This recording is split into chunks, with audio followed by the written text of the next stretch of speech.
La Russie a autrefois possédé l'une des marines les plus puissantes du monde, une force qui inspirait la peur à travers les océans. Et l'Ukraine? Ils n'avaient quasiment pas de marine. Mais si l'on avance rapidement à aujourd'hui, la flotte de la mer Noire de la Russie a été renvoyée, se retirant de la Crimée la queue entre les jambes. Le plus surprenant, l'Ukraine a accompli cela avec une arme si inattendue qu'elle semble sortie d'un dessin animé. Le bébé de la mer. C'est vrai, pas un drone menaçant Baba Yaga, que les soldats croient capables de les arracher directement du champ de bataille, ou un système de missiles appelé Tonnerre qui gronde de puissance et de destruction. Un bébé de la mer, mais croyez-nous, ce bébé est tout sauf doux. Ce drone naval a terrorisé la flotte autrefois dominante de la Russie, prouvant que parfois, le coup le plus mortel vient du plus petit point. Après tout, n'est-ce pas là toute la stratégie de l'Ukraine? Qui a besoin du tonnerre quand un bébé de la mer apporte la tempête? Voici tout ce que vous devez savoir sur cette arme dont le nom mignon n'a pas empêché de donner à la Russie sa plus grande humiliation maritime. Pour la plupart, le mot drone évoque un petit quadricoptère bourdonnant dans le ciel. Mais le bébé de la mer est bien différent. Le bébé de la mer est un véhicule unique, une arme maritime conçue pour glisser furtivement sur l'eau. Officiellement appelé véhicule de surface non habité, ce drone maritime polyvalent a été spécifiquement développé pour le conflit avec la Russie. L'idée de bateau d'attaque sans équipage est venue en 2022 de Loukachevitch Ivan Volodymyrovitch, un général de brigade du service de sécurité d'Ukraine. Le service de sécurité d'Ukraine. Le concept a émergé en juillet 2022, fruit d'une collaboration entre la marine ukrainienne et des entreprises privées. Cependant, alors que la guerre s'intensifiait, le service de sécurité d'Ukraine a pris les choses en main. Cette décision a mené à la création du Sea Baby, un drone naval conçu pour des charges lourdes et destiné à cibler les navires statiques, comme ceux amarrés dans les ports. Le Sea Baby était un concept unique en son genre. Ces drones ne sont pas le résultat de partenariats étrangers ou d'aides extérieures. Comme l'a expliqué Vasil Maliuk, le chef du service de sécurité d'Ukraine à Cable News Network, les drones de surface maritime sont une invention unique du service de sécurité de l'Ukraine, et ils l'ont fait tout seuls. Selon Maliuk, aucune entreprise privée n'est impliquée. C'est entièrement fait maison, développé par des Ukrainiens pour des Ukrainiens. Et croyez-le ou non, une grande partie des bébés de mer a même été financée par des Ukrainiens, grâce au financement participatif. Dans une impressionnante démonstration d'unité et de détermination nationale, une campagne de financement participatif ukrainienne a levé 7,77 millions en seulement 36 heures pour produire 35 drones marins.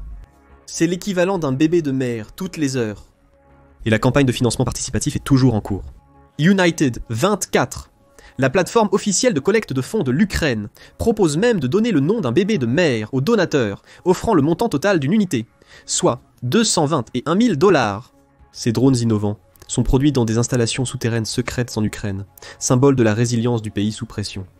Mais ces installations ont vu plusieurs itérations de Sea Babies. Les premiers modèles opérationnels de Sea Baby ont été développés en mai 2023. Les premières versions pouvaient transporter jusqu'à 108 kg de charge utile et servaient principalement pour des attaques kamikazes. Alors que les drones émergeaient, le service de sécurité d'Ukraine a identifié des domaines d'amélioration et initié une série de mises à niveau. Fin 2023, les capacités du Sea Baby se sont considérablement améliorées. Les drones ont été améliorés pour transporter des ogives explosives jusqu'à 1874 livres, augmentant considérablement leur puissance destructrice. Plusieurs systèmes de communication ont également été ajoutés. Malgré leur redondance, ces systèmes ont été mis en place pour éviter les problèmes survenus plus tôt cette année, lorsque la connectivité à Starlink et en Crimée a été coupée, immobilisant plusieurs drones lors d'une attaque contre la frégate russe Admiral Makarov à Sébastopol. Ces améliorations ont assuré le fonctionnement autonome des Sea Babies, même dans des environnements de communication difficiles. Fin 2023, le Sea Baby était devenu une plateforme polyvalente, pouvant transporter divers équipements spécialisés.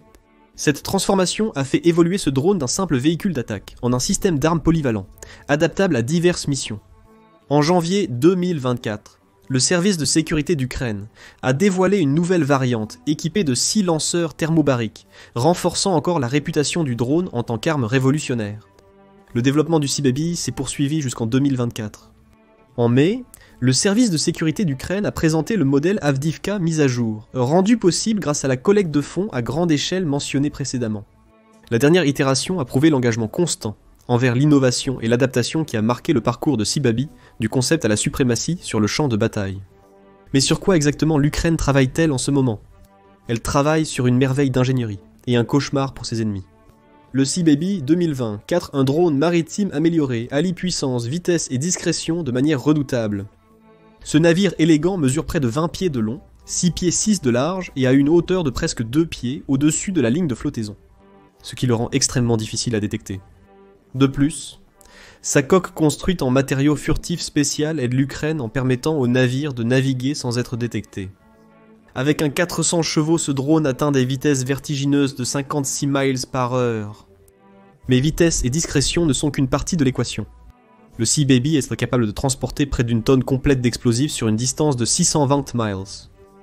La portée et la capacité de charge impressionnante du Sea Baby lui permettent de frapper des cibles loin derrière les lignes ennemies, infligeant des dégâts dévastateurs aux actifs navals de valeur et aux installations côtières.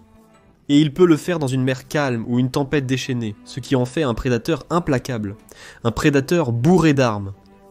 Comme mentionné, le Sea Baby peut transporter des explosifs pour des attaques de style kamikaze. Il peut néanmoins être équipé de diverses autres armes. Voici comment le couteau suisse de l'eau est passé d'un simple mais dévastateur drone kamikaze au plus grand cauchemar de la Russie. Même en tant que simple drone kamikaze, le Sea Baby était suffisamment puissant et destructeur pour ébranler profondément la marine russe. Avec le temps, la Russie s'est adaptée en renforçant les défenses autour de ses bases navales avec des hélicoptères Mi-8 armés et des patrouilleurs Raptor. L'Ukraine a alors réalisé que le Sea Baby devait non seulement être furtif et porter des explosifs, mais aussi se battre pour atteindre sa cible. Ainsi ont débuté les premières améliorations d'armement. Le Sea Baby a d'abord été armé de roquettes thermobariques RPG-16 non guidées mais dévastatrices, avec une portée de 1000 mètres. Les drones ont permis une destruction enflammée à distance, dégageant des voies vers les cibles principales en éliminant d'abord les défenses. Les premiers modèles pouvaient transporter jusqu'à 6 roquettes, ajoutant une dimension terrifiante aux capacités du Sea Baby. Au fil de l'évolution de son rôle au combat, le Sea Baby a vite été doté d'armements plus avancés. Dans une mise à niveau, il a commencé à déployer des roquettes Grad de 122 mm, capables de bombarder de grandes installations côtières ou des concentrations de troupes. Les roquettes Grad, utilisées lors des récents engagements, ont démontré l'efficacité du drone à délivrer une dévastation à effet de zone depuis la mer. L'Ukraine a continué d'innover en équipant le Sea Baby de mitrailleuses lourdes, le transformant en une plateforme polyvalente. Mais ce n'étaient pas des armes ordinaires.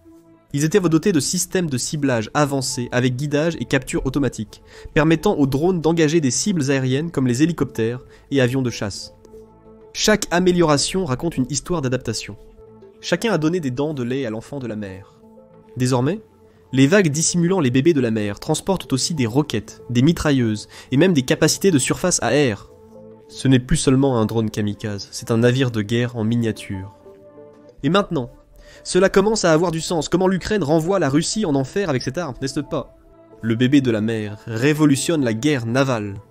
Une fois la fumée dissipée, une chose est claire.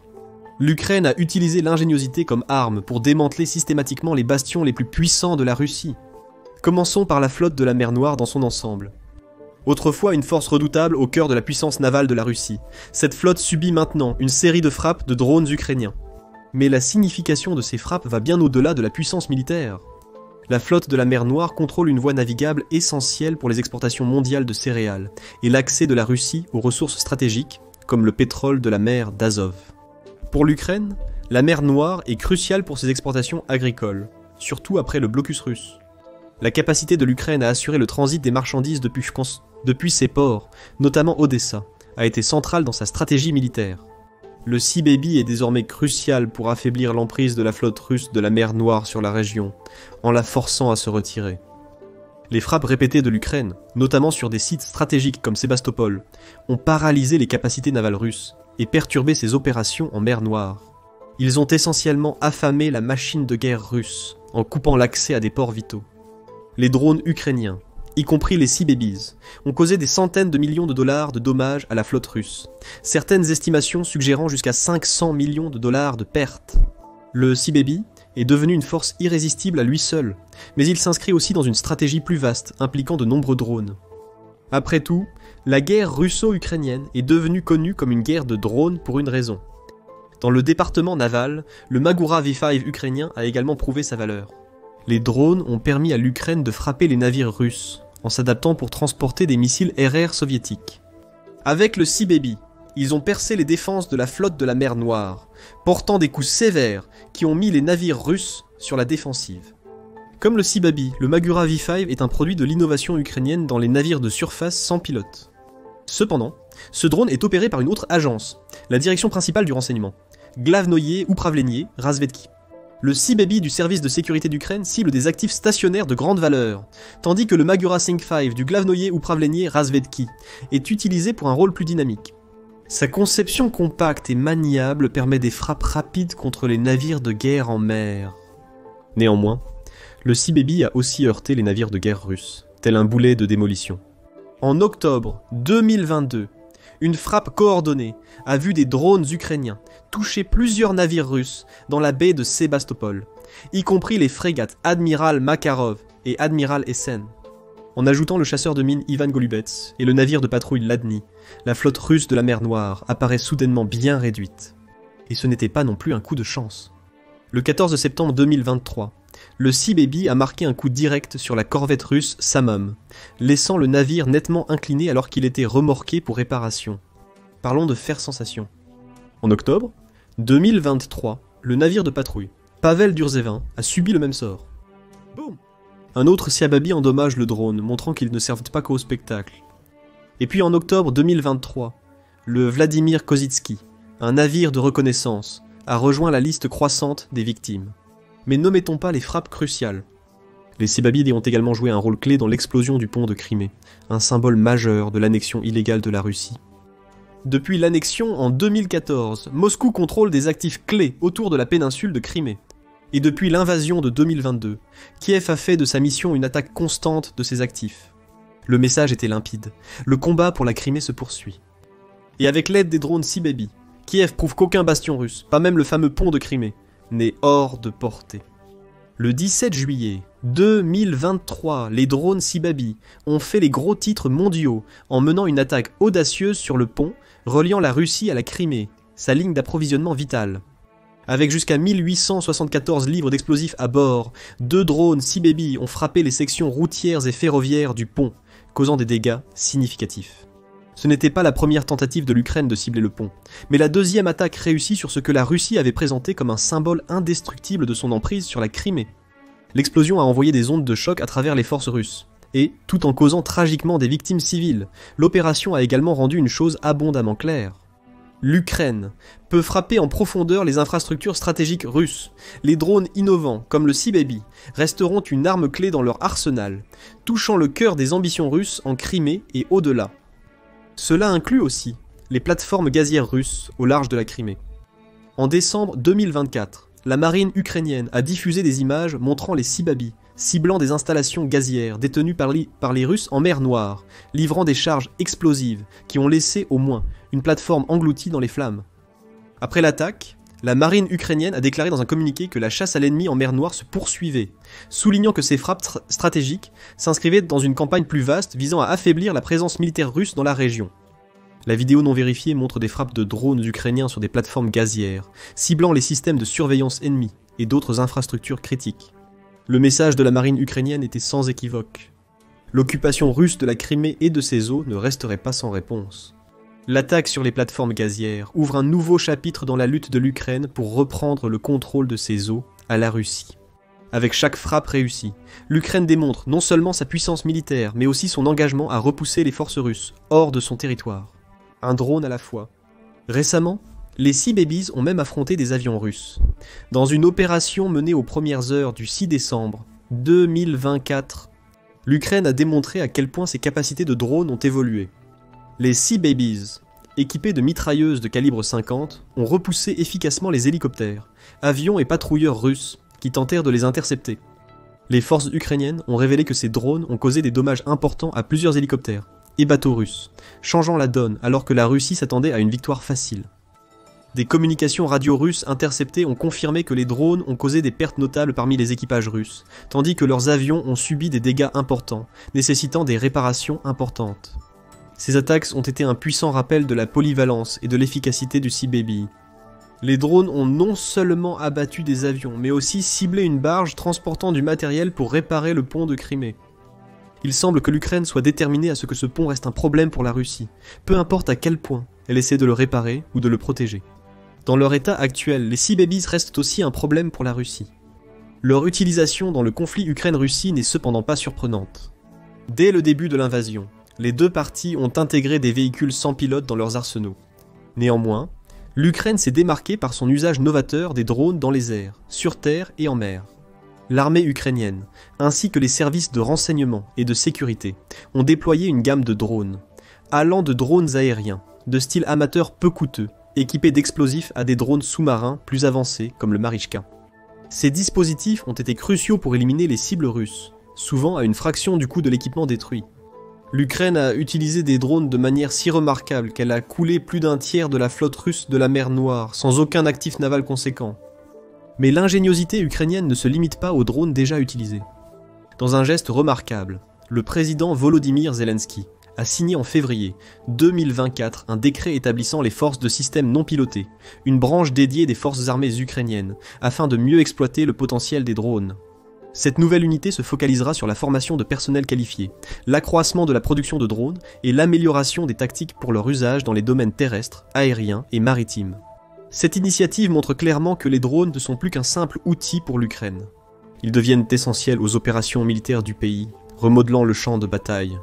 Zelensky explique que les drones sont maintenant utilisés pour repousser les assauts, détruire l'équipement russe et neutraliser les infrastructures clés. Mais la Russie ne reste pas exactement les bras croisés.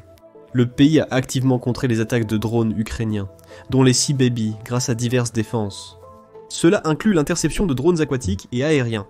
Le 23 octobre 2024, la Russie a affirmé avoir détruit 4 drones maritimes ukrainiens visant la Crimée. De plus, les défenses aériennes russes ont été engagées, détruisant apparemment 10 drones au-dessus de la Crimée.